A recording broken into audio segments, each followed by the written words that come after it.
Umawang ang labi ko sa gulat, ngunit hindi ko ito pinahalata. Ano ba naman ito, Leonardo? Ano ba tong ginagawa mo? Cancel mo. Diretsahan kong sinabi at binuksan ang laptop ko.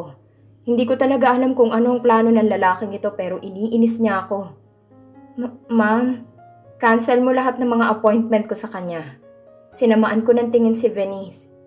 Gawin mo ah. Agad na agad tumango si Venice at saka lumabas agad ng opisina ko. Nakahinga ako ng maluwag. Ayoko rin siyang makita dahil ayokong bumalik itong naramdaman ko sa kanya. At hindi ba at nabuntis niya si Amira? Totoo ba yon? Bakit hindi ko man lang nabalitaan ang buhay ng mag-inang yon? Nasa na kaya iyon? Ay, bakit ko ba ito iniisip? Maganda na ang buhay ko. Hindi ko na dapat iniisip ang buhay ng mga taong sumira sa pamilya namin. Nang bumukas ang pinto ng opisina ko, ay hindi ko na lang ito pinansin dahil baka si Venice lang ito. Venice, binalik mo na ba? Nagpatuloy ako sa pagtipa ngunit natigilan ang naramdaman kong isang presensya sa harap ko. Venice, namilog ang mata ko at natigilan ang nakita kong mukha ni Leonardo sa harap ko. Agad ako napatayo at gulat na gulat siyang tiningnan. What are you doing here? Halos sigaw na iyon. I am visiting you. Aniya sa seryosong boses. You are being unprofessional here. Kumunot ang noo ko. Ano? Ano bang sinasabi mo, Mr. Soto? At bakit ka ba narito? Ngumuso siya at inangatan niya ako ng isang kilay. Ganun mo ba kaayaw makita ako? Kaya mo kinansel ang appointment ko? Humalukip-kip ako. Ano naman ngayon? Nagtagis ang kanyang bagang. Importanteng appointment na yon, Ashley Brielle. Umirap ako. Ano ba kasing appointment na yan para matapos na? Ayoko na makita ang pagmumukha mo. Annulment, malamig niyang sinabi. Para akong tinakasan ng hininga nang narinig ko yun mula sa bibig niya. Tama ba ang pandinig ko? Annulment? Sumikip ang dibdib ko. Bakit, Ashley? Ikaw naman ang may gusto nito, hindi ba? Ngayon siya na mismong nag-alok, hindi ba dapat ay maging masaya ka? Ngumisi siya nang nakita niyang reaksyon ko. Parang ang saya niya nang nakita niyang reaksyon ko. Napalunok ako at nagbanta ng tingin. Dapat sinabi mo agad. Actually, nag-angat muli ako ng tingin sa kanya. One of the reasons why I came here, para sa annulment. Mukhang hindi na ako mahihirapan. I smiled at him. Napawi ang ngisi sa kanyang labi nang narinig niya ito sa akin. Mabuti naman kung ganon, Mr. Soto. So when? Leonardo told me na ngayong Sabado sa isang restaurant ang pagkikita namin. Hindi ko alam kung bakit sa restaurant. Basta ang mahalaga ay maaanal na kami. Iyon naman talaga, hindi ba? Hindi dapat ako maging malungkot. Hindi dapat ako umakto na parang nasasaktan. Siya na mismo ang gustong kumawala kaya good opportunity na ito sa akin. Siya na mismo ang lumapit. Kinagat ko lamang ang labi ko at saka hinilot ang aking sentido. Nang nakauwi ako, iniyakap ko ang anak ko na mahimbing na natutulog. Ako nang nalungkot para sa anak ko. Hindi ko magawan ng tiyempo. Natatakot din ako lalo na't maghihiwalay na kami.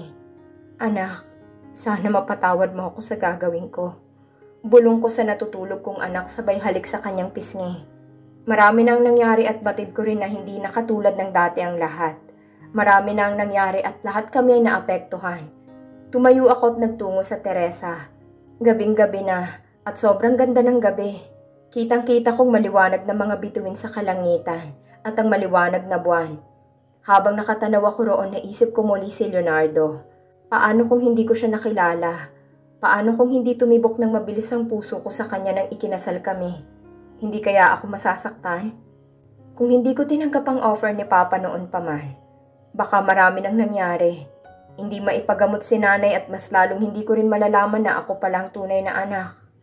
Everything happens for a reason. Niyakap ko na lang ang sarili ko at saka nagbaba ng tingin. Napasinghap ako nang nakita ko si Leonardo sa baba. Kumurap-kurap pa ako dahil baka guni-guni ko lang ito.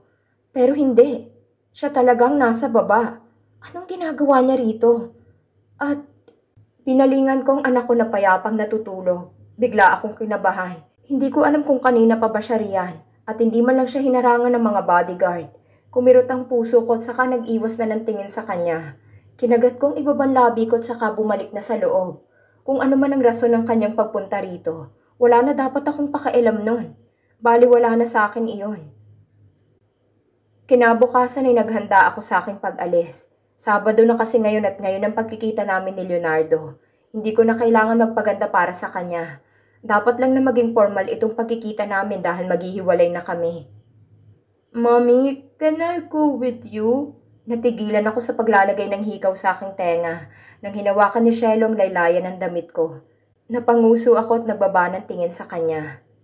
You are still not allowed because you are still a baby. Mahinahon kong sambit at pinisil ang kanyang pisngi. Mommy, when can I meet Daddy? Tanong niyang muli. Napasinghap ako at biglang natigilan. Anak, I want to meet Daddy. Why does Fiona has Papa? Kumunot ang noo ko. Fiona? Tumango siya. My playmate. She has Papa. Humugot ako ng malalim na hininga. Hindi ko alam kung anong isasagot ko sa anak ko. Ang daddy mo narito kagabi at ngayon magkikita kami. You will meet your daddy soon, I gulped. Really? Tumango ako. Yay!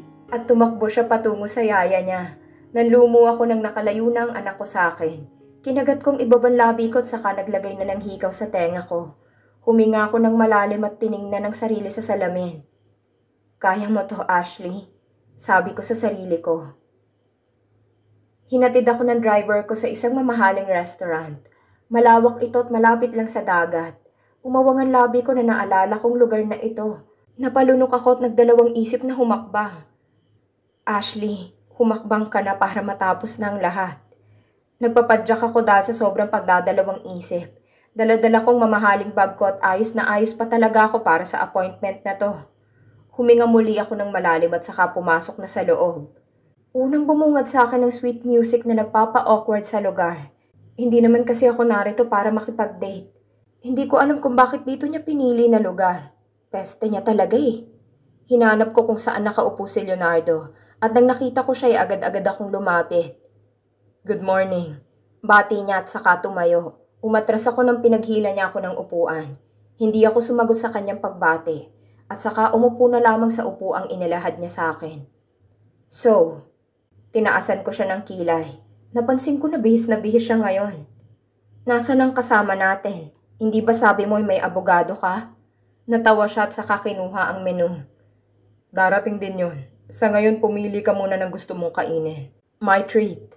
Sinamaan ko siya ng tingin at saka sinunod na lamang ang kanyang sinabi. Sobrang awkward talaga dahil para kaming nagde-date. Bihis na bihis pa siya at mas lalo namang ako. Bakit pa ang tagal ng kasama niya? Hindi ba sila nagsama na magtungo rito? Natigil ako sa pagtitingin nang bigla siyang tumikhim. Kunot noo ko tuloy siyang binalingan. What? Sumeryoso ang kanyang mukha at saka ibinaba ang kanyang hawak na menu. Kapag naanal ka na, ano nang gagawin mo? Biglang tanong niya.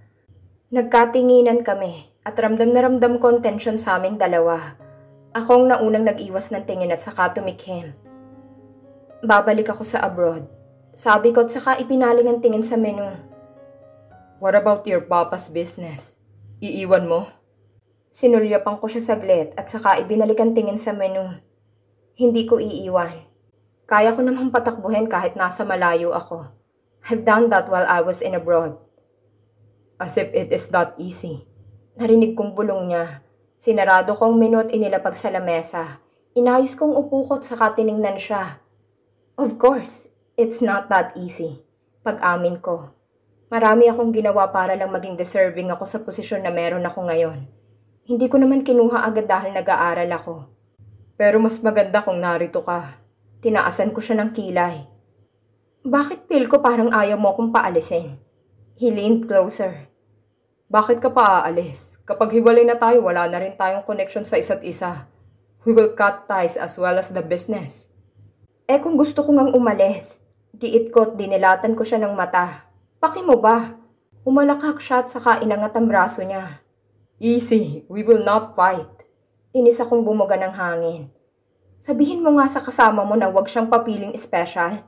May trabaho ako at sinasayang niyo lang ang oras ko. Then we will meet next time. He said and smiled. Umawang ang labi ko. Ano? May kasunod pa? Of course, if he can't come today. So hindi siya makakapunta. Tanong ko sabay tayo.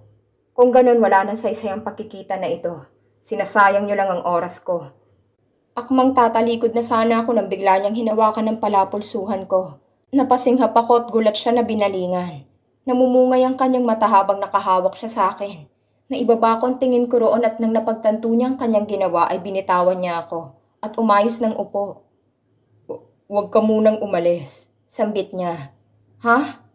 Please, pagsusumamo niya. Huminga ako ng malalim at saka bumalik sa pagkakaupo. Inirapan ko siya nang nakita kong ngumiti siya. May napili ka na ba?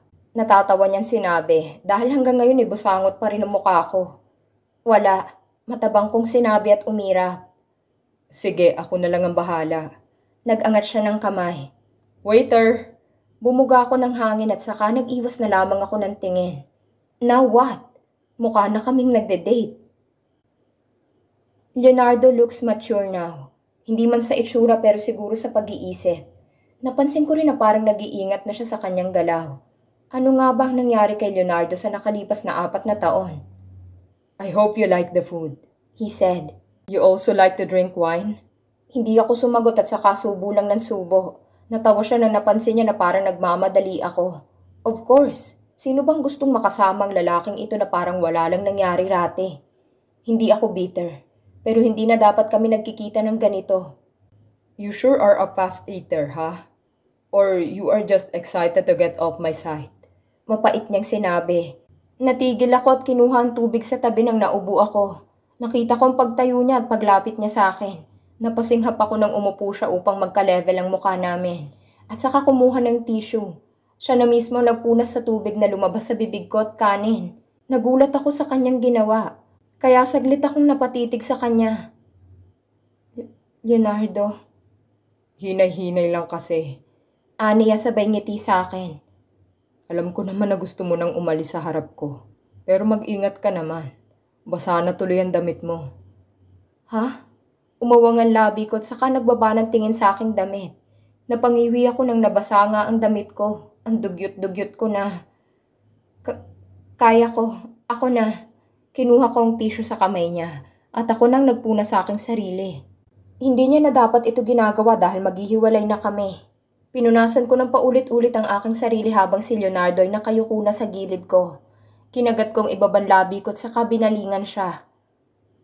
Bumalik ka na sa inuupuan mo, sabi ko.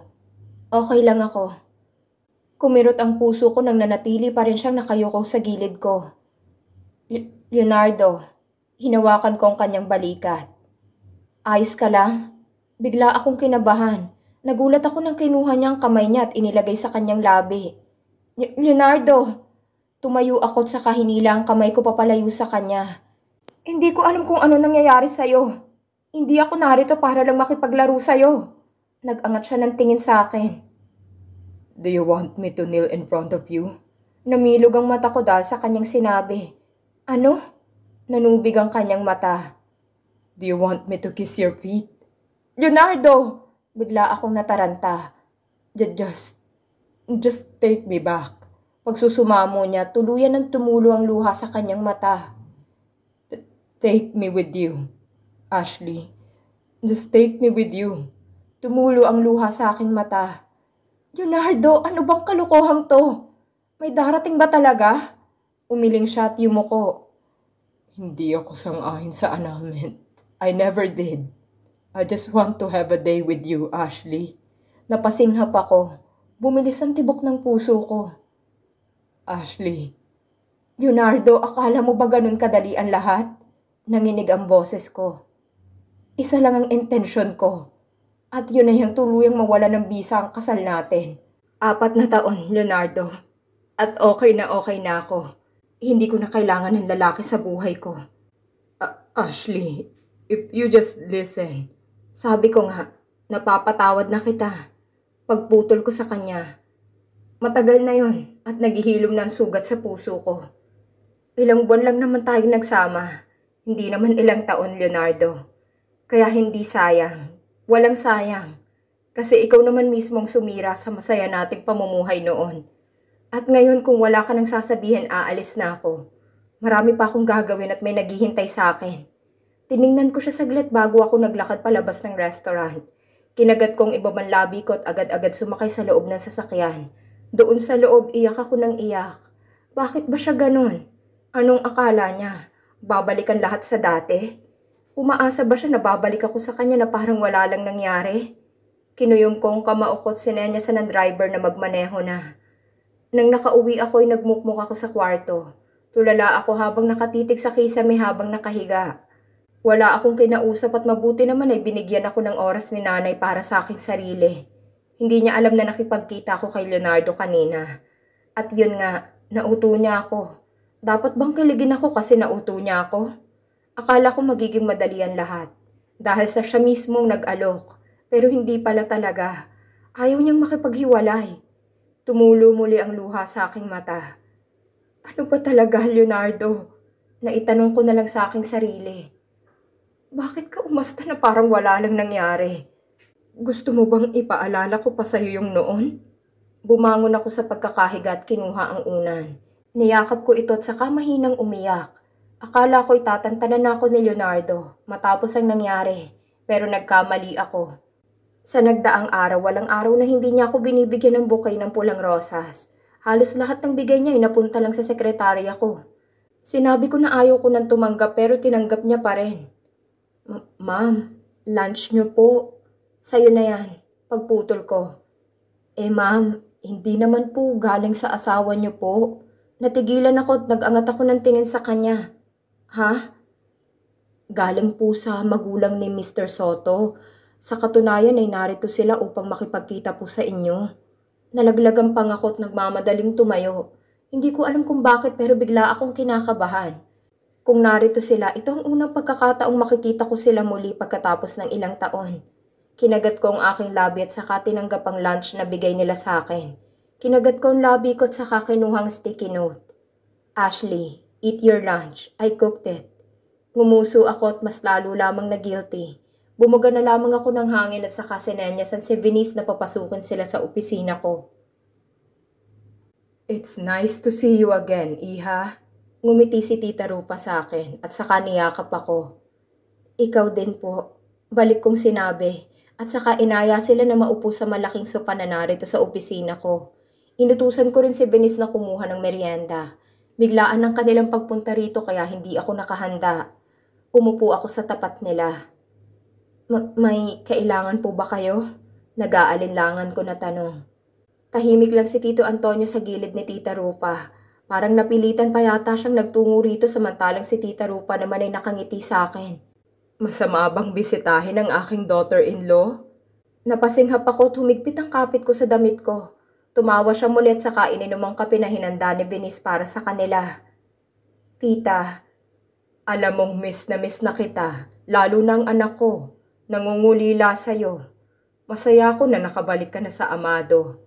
May bala ka bang magstay dito ng matagal?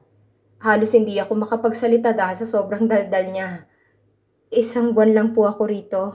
Sagot ko at saka tumikhim. Tita, alam mo ba na maghihiwalay na kami ni Leonardo? Natigil siya sa pag-inom ng kanyang kape at saka binalingan ako. Alam ko, Iha.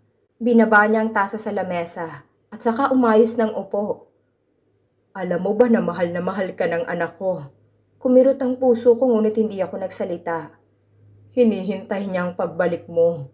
Sinusubukan niya pa rin lumapit sa'yo para makiusap na dinggin ang kanyang paliwanag. Alam kong nasaktan ka ng anak ko, pero mahirap bang pakinggan ang kanyang paliwanag? Rupa, pagpigil ni Tito. Hindi, huwag mo akong pigilan. Saway niya sa asawa niya at binalingan muli ako. Nandito naman talaga tayo para sa anak ko. Napasinghap ako. Tita, wala na po kung dapat pakinggan pa. My son only did that for you, Ashley Brielle. Pagputol ni Tita sa akin. Nakatayo na siya ngayon at kita kong pagpipigil niya. Suportado ako sa anak ko. At kahit sinong babae ang magugustuhan niya, tinatanggap ko. Tita, nasaktan ka ng anak ko. Tumaas ang kanyang boses. Pero paano ang anak ko, Iha? Araw-araw naglalasing simula nang iniwan mo siya. Paulit-ulit tinatanong ang sarili kung bakit hindi mo siya kayang pakinggan. Ang simple lang nun. Nanubig ang aking mata. Kung gusto mo ng totoo, hindi kita gusto para sa anak ko. Pagsasabi niya ng totoo na mas lalong nagpakirot sa puso ko. Ayaw ko sa mga babaeng sinasaktan ng anak ko. I know my son more than you think. Alam kong may rason siya. He will not stalk you just to hurt you. He will not wait you just to hurt you. May rason ang lahat. And you are just thinking about your own heartbreak. Tuluyan ang tumulo ang luha sa aking mata. Tita, ay galit na ang kanyang mata sa akin. You want to know the reason? Why he had to do things? Bigla akong kinabahan. Hinahawakan na siya ngayon ni Tito Antonio. He only did that so that you will not be ruined. May scandal video kayong dalawa. At kapag nakalat yun, pagpipiestahan ka. Naintindihan mo ba ako, Iha? Tuloy-tuloy na ang pag-agos ng aking luha. Hindi ko lubos maisip. Ano? Scandal video? Ha? Ako? Kanino? Umiling siya sa akin at tumulo na rin ang luha sa aking mata. Your fake sister has its own copy. At binantaan pa ang kawawa kong anak. He was a good husband to you. He just want to be with you. Pero ang paepal mong peking kapatid ay may kopya ng scandal video na yon. Naintindihan mo ba ako? He pushed you away because he was scared that your bitch of a sister spread that video. If your sister uploaded it, nagtatago ka na sana ngayon. Sirang-sira na sana ang pangalan mo ngayon. Umiling-iling ako, tinakpan ko ang tenga ko dahil sa sobrang sakit. Hindi ako makapaniwala. Parang umibang pakiramdam ko nang narinig ko na may scandal video kami. Bigla ko nandiri sa sarili ko. Rupa, you promised na hindi ka manggugulo dito. Shut up! I will convince my son to break his ties with you. You are not worth it. Malamig na sambit ni tita at saka tumayo na. Sakto naman pagdating ni Venice ay ang papaalis na mag-asawa. Sinapo ko na lang ang buong mukha ko at napayuko na lamang. Paulit-ulit na nakaplay sa isip kong sinabi ni Tita Rufa. Scandal video? Bakit may ganon? Ganon ba ka-desperadang saktan ako ni Amira noon? Paano kung nakinig ako kay Leonardo? Ano nang mangyayari? Nanginig ang buong katawan ko at nang na-realize ni Venice na umiiyak ako'y nagmamadali siyang kumuha ng tubig at saka inilahad sa akin. Tinanggap ko ito at saka ininom. Sobrang sakit ng puso ko ngayon. Parang ibinalik ako sa nakaraan. Akala ko kaya niya ako sinasaktan kasi mahal niya si Amira. Yun ang akala ko. Masisisi ba nila ako? Ako ang nasaktan. Bigla-bigla na lang ang nangyayari. Namatay pa si Papa. Nawindang pa ako sa nalaman ko noon. Ano pa bang papakinggan ko?